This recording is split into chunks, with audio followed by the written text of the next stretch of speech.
I understand that recently you've met Trump, and I'm kind of curious what he's like in person and how that came to be.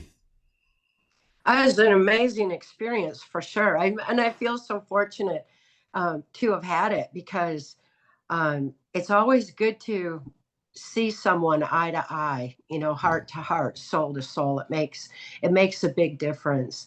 And so in October, I was touring Florida for 3 weeks with my friend Roseanne Barr, and we went to Club Ladies 47. and gentlemen, please welcome the next president of the United States, President Donald J. Trump.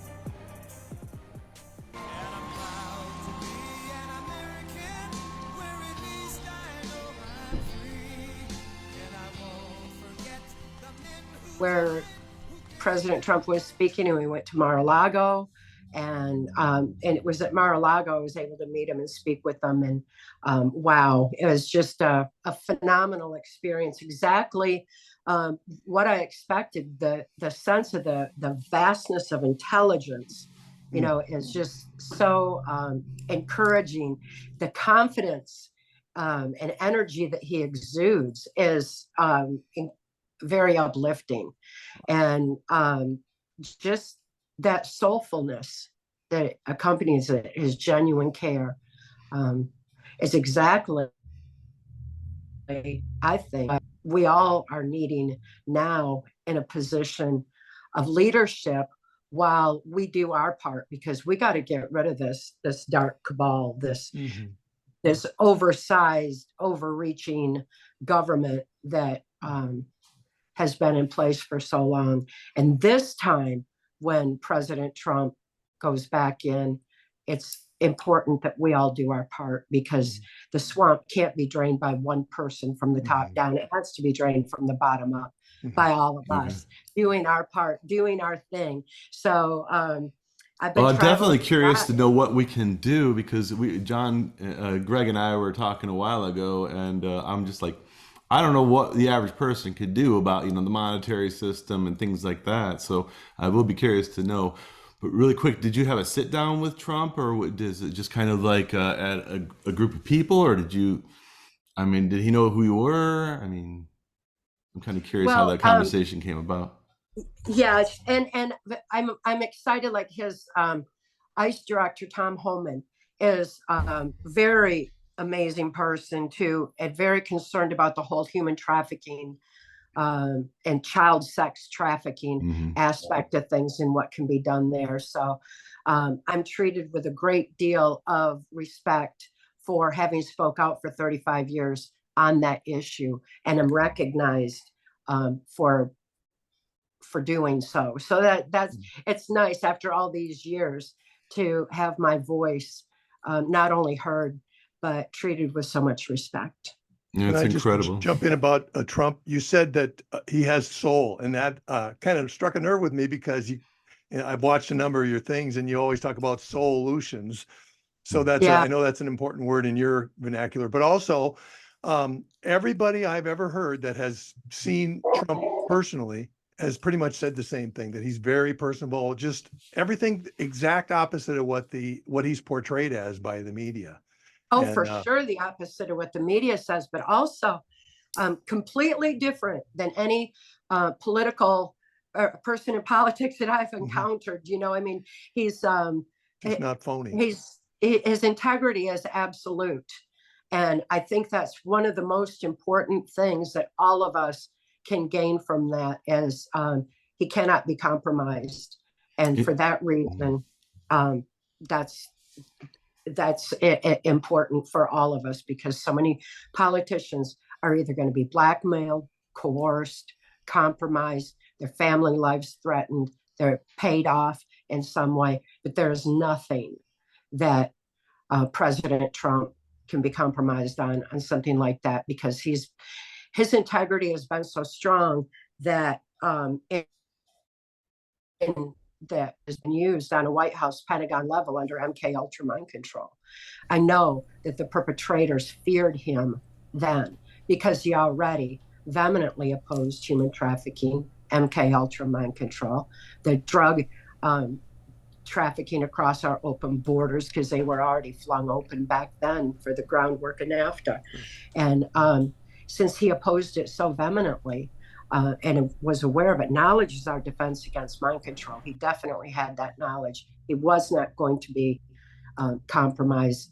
And for that reason, the perpetrators that I was exposed to feared him back then. And that's a powerful statement coming forward after all those years to finally meet him was a very profound experience for me on many levels, and I think it's important that we understand that when someone is that soulful and intelligence and stuff, they're still human beings, and it's up to us to discern information. I don't agree with every single thing President Trump says or does, but I have the free will, free thought to choose what, I comply with and research everything further to see what is. Yeah. And I think we should all be encouraged to do that. And I think that was an important message that he had in his administration, was definitely trying to get people to think free, think for themselves, research further, open their eyes to the reality of what in the world is going on. And that's an amazing gift in itself. It's something we all need to do. No, exactly. And I'd like to one second. I read somewhere there's 80,000 unaccompanied minors that came across the border that are unaccounted for at present, and the numbers are increasing. And the media does not report anything negative against the current administration.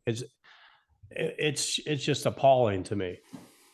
It is. I mean, 80,000 MK Ultra stuff going kids on at the border. That's what I was wondering. I'm sorry, John. Yeah. I just wanted to address that current reality. Yeah, the media is so controlled. Follow the money, and it goes to the same handful of puppet masters who are ushering in what Adolf Hitler, George Bush, and Joe Biden termed the New World Order. This great reset, whatever they want to call it. It's a slave society agenda, and it's where a handful of big guys make all the money, and we do all the work. But follow the money, and the money goes straight to the handful of puppet masters up at the top. They're controlling our information, and that's something. Another reason why we need to research further for ourselves, because mind control is a sliding scale from the kind of robotic, torturous MK Ultra mind control that I experienced on a White House Pentagon level to information control, because we all formulate our thoughts, our opinions, and ultimately our actions based on what we know. And we need to know that knowledge base has been deliberately altered for a long, long time. And the controlled media is very much a part of controlling our knowledge base, as is the education system that's indoctrinating our children today. Same thing with the social media. It's easier to actually accomplish the goal. Yeah. Yeah. Social media can be used as a defense mechanism too. We can actually kind of share information on our own around all that too. Musk bought Twitter. That helps, yes. So Cathy, in 2016, when Trump, was just getting into the White House and all of that, I was very curious. I kind of went to your website. I was very curious to know what you were thinking then. And I imagine, because you had always said in all your writings, there is no left, right. There's only, them. And they kind of switch with the change of the winds. But Trump seemed different to me, and I was very unsure. Of course, I bought into, I'm a product of society too. So I bought into everything that they had said about him, that he was a racist. But I was kind of watching on the other side going, something's wrong here. Something's different. And I know you must have some point kind of came to understand that Trump may not be exactly with the establishment. When did you realize that? Or you believe that now, so yeah. Yeah, well, I had been exposed to that in the 80s while I was working under MK Ultra mind control, carrying out the bidding of these perpetrators, and knowing that they were scared of him then was very telling, because there weren't very many people they were scared of. They're very arrogant and overconfident. Just know they have an ability to control everyone by some means or another, but they could not do that with him. So that was amazing in itself. But around 2015, when he started to run for office, since Mark Phillips and I had been speaking out for over 35 years on this dark cabal, this mind control agenda being imposed on the global population, we were speaking out worldwide, and new people were waking up. The Great Awakening was happening. It has been happening for many years. We're seeing it now because it's reached such a critical mass. And so by the time 2016 rolled around, it's in my 1995 testimony for Congress. Hillary Clinton was to usher in the New World Order. They were keeping it in the Bush-Clinton dynasties until Hillary ushered it in. It was so profound to me to finally see the positive change that Mark and I had been working towards for over 35 years finally happened, that many people were awake and aware 2016 that we overrode that algorithm. And the relentless attack on him when he got in at 2016, it was just ridiculous. I mean, the phony Russian stuff, it's been proven it was not, and they pushed it and pushed it and pushed it. And that lends credence to anybody that was a skeptic to say, well, why did they make up all this stuff about him, relentlessly lie to people? And if they, even a moderate, even a left-leaning moderate could see that this is no longer a conspiracy. This is blatant. No longer a theory. Assassination. Oh yeah. Yeah. I think they were so frantic, they went all in and manipulated the minds of the population. Ultimately, it resulted in even more people waking up now. Right. But there was that period of time where the people were scared. The people were in a fear mode. And when we're in fear, our brains freeze in fright and leave the subconscious mind wide open to being easily led and manipulated, especially if there's a repetitive narrative through the controlled media. And that's what we all got bombarded with, was social distance, mask up, get the injection, over and over and over, whether it was television or we were on the internet, or if we walked into a grocery store, it was still over the intercom system to mask up, get the injection, social distance, And recently, so Trump spoke at, I think it was in Ohio, and he was talking about China building EV factories in Mexico. And he said, well, if I'm not, and I'll do 100% tariffs on this, I'm shutting this down. And if I don't get in, it's going to be a bloodbath. And he was speaking to the automobile manufacturer, and relentlessly, it was all over the news. They're all saying, Trump said bloodbath if he's not elected. Yeah. Omitted blatantly. And even Scarborough, the guy that used to live in Florida, he's saying that he doubled down on it and said, no, this is ridiculous. It's a dog whistle. We know what he meant. It's like insane. It's to the point where it's like, have a little bit more tact at least. This is, and then you see the puppets, like you said, on social media. I got people that are blindly in a tribe this way or blindly in a tribe this way. And they ideologically align with that. And they only parrot the lie. And if you even say anything, boom, you're banned, you're done. So there's a bunch of memes coming out. It's weird. There's a bunch of memes coming out talking about just that very thing. And they're showing these liberals who use the term bloodbath only in the opposite way just a few years ago. So there's quite a few memes like that. But that's exactly what she alluded to, the mind control over and over and over no, again. I'm just saying people making fun of it, and that's the going the other way, making fun of it is a healthy thing. I really think people started reevaluating the information and looking at it further. We've reached that point. So I don't think they're going to get very far with any more of those little, bloodbath attempts and the manipulations like that. The only ones they're going to reach are the same little programmed ones that march to the New World Orders and march to Ukraine or march to whatever they're told to at the moment, and that's about it. But the rest of the people are just waking up and thinking free, and more people are joining the free thought movement. That's a very strong view that I'm excited to see happening. Yes, Cathy. So you had said that they were pushing fear and fear and fear, and that also kind of induces focus, doesn't it? And when the worst thing that they could do is lock everyone into their own homes so they can sit there and research this information for themselves. It was like the Great Awakening was an effect of the exact opposite of what they wanted to do. It seems that's when everyone's eyes were open to me. Yes, they were so freaked out. They made big mistakes because they were frantic. And the silliest thing they did was have a shelter at home because when we break our routine patterns, it opens neuron pathways in the brain. They're needing to shut those neuron pathways down. That's what mind control is. It shuts down neuron pathways in the brain. And when we sheltered at home and broke our routine patterns, we had to think in new ways. And having to think in new ways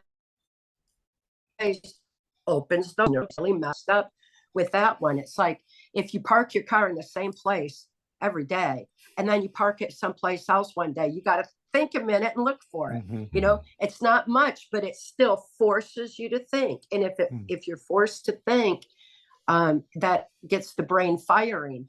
And that was their big mistake. And I laughed about that as soon as they did it. It's like, oh, they just made a horrible. They dug their own grave. Yes, and especially with the educational system, with the Zoom meetings and education online, people are like, what are you saying? What are you teaching my children? Yeah, everything became obvious. Yeah. Now, how did you meet Roseanne Barr? I met Roseanne in 2008 at an event in Hollywood.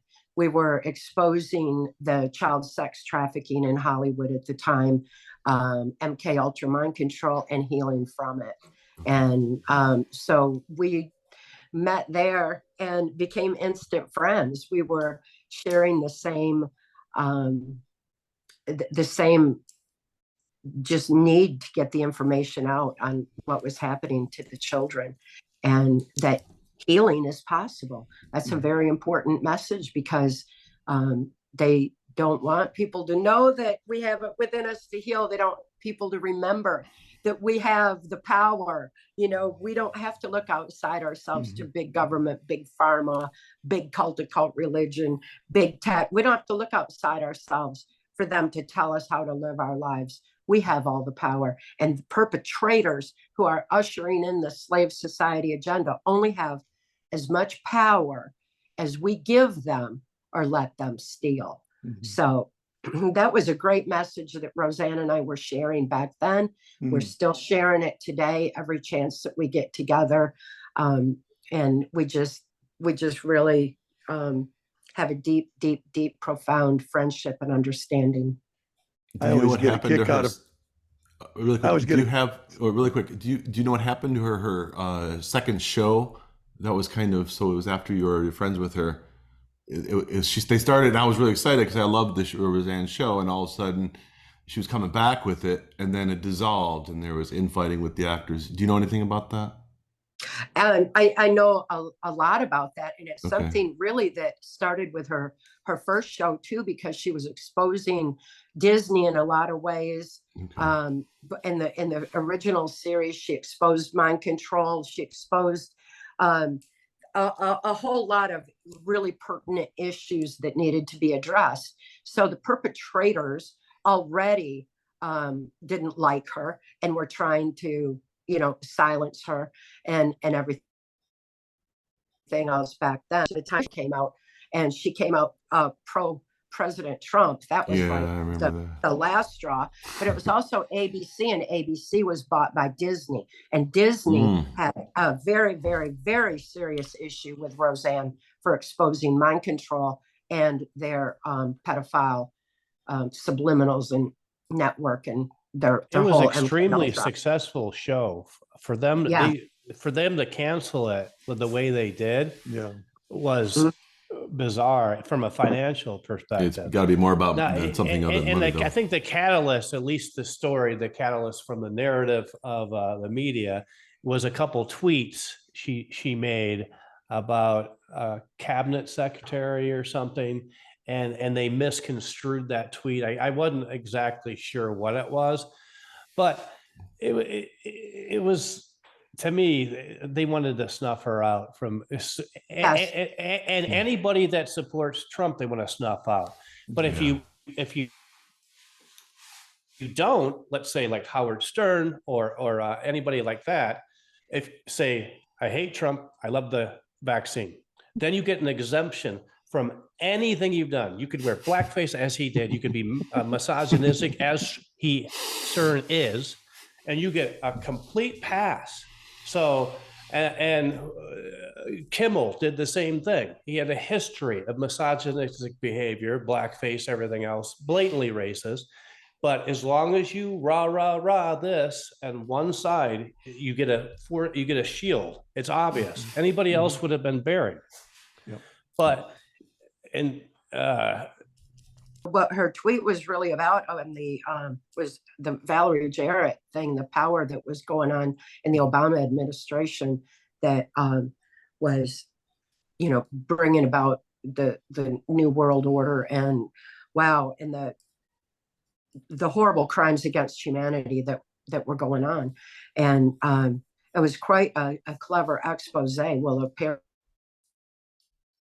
it hit too close to home and named someone who was an extreme power behind Obama. And so they went after her on that and made it up to be racist, when in fact, their greatest fear of Roseanne is her uniting people like she does. She deals with every issue. She was dealing with every issue in her new show and crossing all social boundaries and showing how people can 100%.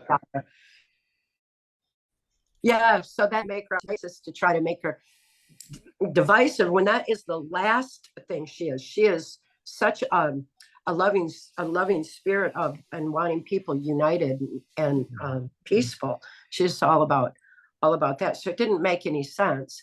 But again, what they're doing with President Trump in the media too doesn't make any sense either. So they go after. They just can make up anything they want. Greg, you had a question, didn't you? Yes.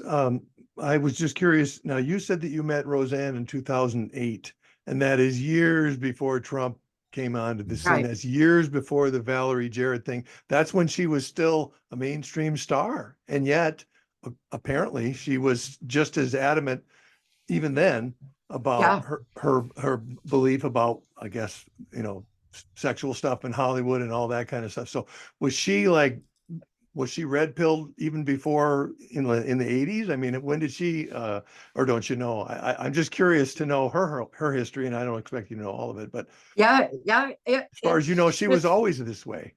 She has just been brilliant with a purposeful life, I think, is a good way to look at it. And she lived that purpose well and against the odds, because that's what I'm wondering. How did she get to be that way in the first place? How did she get to be famous if she was, even from the get-go, she was already kind of a rebel and kind of somebody that they don't like, and yet she got to be very famous? So I'm just curious how that happened. But anyway, that's maybe a topic for another time. I think she just snuck her way in because she was popular and it brought in money, and once her foot was in the door, she didn't stop. Yeah. So there are several people like that in Hollywood. She's not the only one. There's good people everywhere trying to make a difference right where they're at. Right. Whether it's in the intelligence community or within the corrupted Child Protective Services. There's people doing what they can where they are, and there's a whole lot of people doing it. So the good people are the majority. We just don't hear it in the news. That makes me curious, what other people in Hollywood that you personally know? I mean, I think of Corey Feldman. I think of, so obviously a bunch of people that have been abused and whatever. Do you know these people personally? Or Isaac Cappy as another one? I mean, are these people that you knew? Yeah, it's a whole nother rabbit hole. Well, I've spoke with Corey Feldman, and there are other people in the entertainment industries, across the board that I've met, and I know there's good people doing what they can. I see people coming out of the entertainment industry screaming MK Ultra, only to be pulled back in, because people need to heal for this go. Otherwise, they can be triggered back in. And if they speak out too soon without identifying all their abusers, one of those abusers can get hold of them. So I'm very, very fortunate that that intelligence insider Mark Phillips, who is working the highest levels of intelligence mind sciences to preserve the sanctity of free thought, is the one who lifted my daughter and me right out of the Washington, D.C. human trafficking swamp and handed me keys to my mind. And those keys are our birthright information. It's our defense against mind control. It's how we reclaim and retain our free thought. It's innate within us, but we forgot. Again, we forgot our own power because we've been conditioned for generations to look outside ourselves to authority, to look outside ourselves to big government, big pharma, big tech, big cult religion. And when in fact, we have those answers within. And Mark reminded me of that. He reminded me that I had that power. And I applied those methods that he taught me and healed from within myself. Mark did not deprogram me. He just reminded me how I could reclaim my own power, and supported me throughout, and kept me safe, and had the information validated by clean members of intelligence and law enforcement, and he was just everything. It's just such an amazing person. But I'm so fortunate to have healed. And then it was love for my daughter that compelled me to start speaking out. And love is the most powerful force in the universe. It wasn't fear, bitterness, and hatred for my abusers. It was love for my daughter that gave me voice. So that made all the difference. Healing from within, being motivated by love, and speaking out in 1990, before people even knew there was a swamp in Washington, D.C., before people knew. Hey, if you like these kind of conversations and you'd like to see more, click like and subscribe to our channel. And if you're at the computer and you'd like to hear the whole podcast, click right here.